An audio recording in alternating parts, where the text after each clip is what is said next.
All right, folks, you know the saying, defense wins championships. Well, if Grambling keeps on playing like they did, they're well on their way to the SWAC championship. What parts of your game were you looking to improve when you came into the league, and do you think you hit your mark? I definitely think I hit my mark. Spots I wanted to improve were more so internal and mental. This week, the G-men are packing their bags and hitting the road for the State Fair Classic showdown against Prairie View. But before we talk Texas, let's rewind and break down what went down against those other Tigers over in Mississippi. One thing I would like to say before we toss it to the press conference, you know what team Grambling reminds me of? South Carolina. I think that Grambling has so much talent on their team, just like South Carolina, but they're just not able to capitalize on the games. After reaching the pinnacle of the SWAC last season and capturing the program's first ever SWAC championship, Grambling's men's basketball program has been projected to finish first in the conference's preseason poll. While head coach Dante Jackson has turned the page on last year's success, he's excited for the potential the upcoming season holds. Well, Grambling is really still trying to gel together. You know, they were ranked first in the preseason SWAC poll, but, you know, they're going against a lot of Power 5 teams, so it's going to be really hard for them to get points on the board, and it was in this game. It was very hard for them to get shots. They didn't really get any rebounds. They fell into foul trouble early in the game, and it just continued on. But as far as LSU is concerned, they really like that. Coaches often stress the importance of shaking off mistakes and staying focused on the next play. Well, Miles Crowley had his share of struggles over the weekend, completing just 14 of 30 passes, and he was briefly benched for 2 plays. Not that they really had anything to stop, really, but just like Jeremy said, it was a running game for Jalen Milroe. 4 touchdowns, 185 yards for 12 carries, and he was just on fire, and they did not find a way to stop him at all. Thanks for sticking around for sports, everyone. This Saturday, Grambling State will face off against Southern at the Superdome, hoping to spoil the Jaguars' party after Southern recently clinched the SWAC West Division title. Let's not forget, last year GSU fell to Southern 27-22 in the Bayou Classic. But before we dive into this year's highly anticipated rivalry, it's worth considering the adjustments the Tigers will need to make in the offseason. Currently in league play, they rank 8th in passing, 7th in scoring, 9th in total offense, and 7th in rushing. With the season winding down, the Tigers are determined to end on a high note heading into the offseason with the win.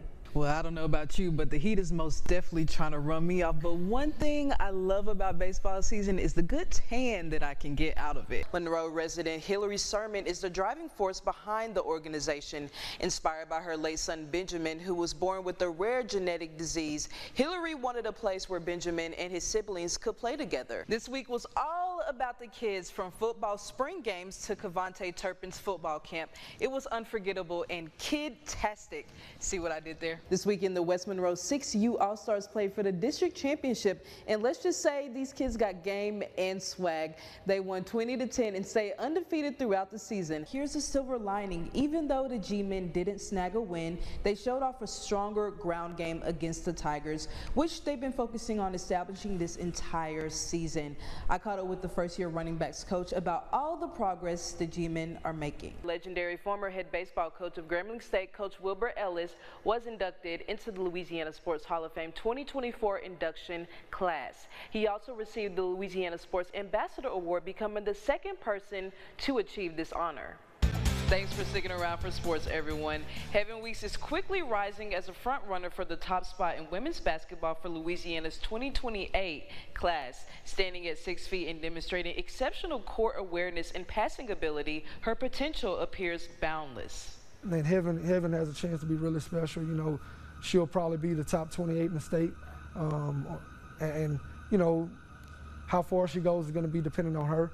After receiving her first D1 offer as a top prospect for the class of 2028, Heaven Weeks realized that all her hard work had paid off. I felt great because I was kind of down myself before that, and so like when I got the offer, I cried because I felt like that I really deserved it and that I've been working hard for it, so I felt great. But what made Heaven stand out to college scouts so early? I'm young and how I'm built. So, like, they seen that I had growth. Like, I'm going to be able to grow because I have 4 more years left of high school. So they seen, my potential, I guess. And I could read the flow well, my passing ability. You know, her as a player, man, she possesses some qualities that you just can't teach. She has a lot of God-given ability. Now we're to the point to where it's trying to push or marry what God gave her and the work ethic with each other, But the grind is just getting started. I'm trying to get a little shifty, like I think, I need to work on ball handling and my shooting. Like, I could shoot mid-ranges all day, but like outside, some games I'm on, some games I probably hit 3 in a row, then some games I'm like, oof. That's just what I have to work on. Coming from a basketball family solidified why basketball is Heaven's life. When I was like a little kid, I was around my brother. My whole family was into basketball, so I was like, okay, the attention all on my brother, so maybe I need to see what I'm working with here. And I was great. Like, as a youngin', I was great.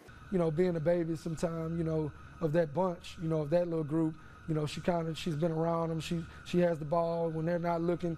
She's trying to mimic them and, do things that they've done. But that dog does not come from anywhere. When I was younger, I was always the dog on the court. Like, it was always pressure on me to, like, win this game and, to get my teammates involved. So that's what I did. Like, growing up, like, I didn't care about what the fans said. I just focused on me and my teammates. And I don't know, it's just what I had to do all my life until I came here to Wiseman, because it was like the tension was all on me. So I had to figure out a way to, to handle it. And it was tough. It was so tough. It was hard on me. I cried after games, but I knew that I had to keep working because my teammates needed me, I needed me, and my coach needed me. Heaven Weeks is undeniably making her mark as a standout contender in Louisiana's 2028 basketball class. And with her impressive skills and dedication, she's poised to make waves in the basketball world and at Wiseman. I think it's fair to say keep an eye on her journey, because I know I am. Until next time, I'm Ayanna Bronner. A final look at your forecast after the break. Thanks for sticking around for sports, everyone. In Northeast Louisiana, volleyball is still the new kid on the block, but West Monroe isn't wasting time getting in the game. Leading the charge for the Lady Rebels is Trey Long. After making his mark in baseball and football, Long's now aiming to spike his way to victory on the volleyball court. He's bringing that championship mentality and turning up the heat, looking to put West Monroe volleyball on the map.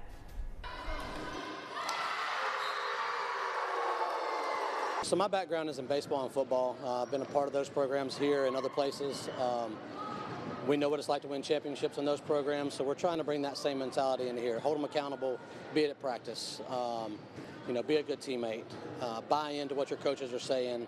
All that goes a long way to help us be a successful program. Adding the new complex here that we just got recently is really a big deal for us, for our part of the state. For me personally, this is all new. I am learning a ton. I'll tell you what, if you've never been out to watch a volleyball game, though, it's a very fun sport. It's a lot of action nonstop. It gets intense, as we saw last night. So, it's really big deal. We have 6 seniors that all play an integral part of our team. Not all of them are on the court all the time. However, they're all involved, all making sure that things are going smooth in the locker room, on the bus, whatever it may be. It's actually been pretty great to see everybody grow and learn how to do new things.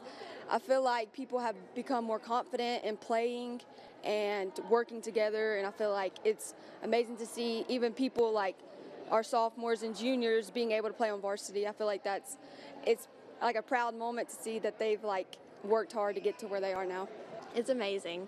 I love working with them. It's incredible because we all work together to achieve our goals. This is my 4th year in volleyball, and I've loved it every single year. The Lady Rebels have the potential to go far, but success in volleyball comes down to chemistry. I think the potential is unlimited, honestly. I think what we're working on now more than anything is just building some team chemistry, trying to figure out to leave all the pettiness aside, leave all the stuff that we don't need to bring into our team out of it, and just focus on having fun and playing the game. We're working through our issues, as every team does, trying to do some team building stuff, but we had a great meeting with the team yesterday, and I think they came out and showed, that they understood what we were trying to convey to them, to let them know that, hey, we're not going to be successful if one person's not bought in. It's got to be everybody. So I think they understood that message, and I think it showed last night. We all weren't really close, like, before we all started playing together, but now we're like a big family. For these seniors, volleyball is more than just a game.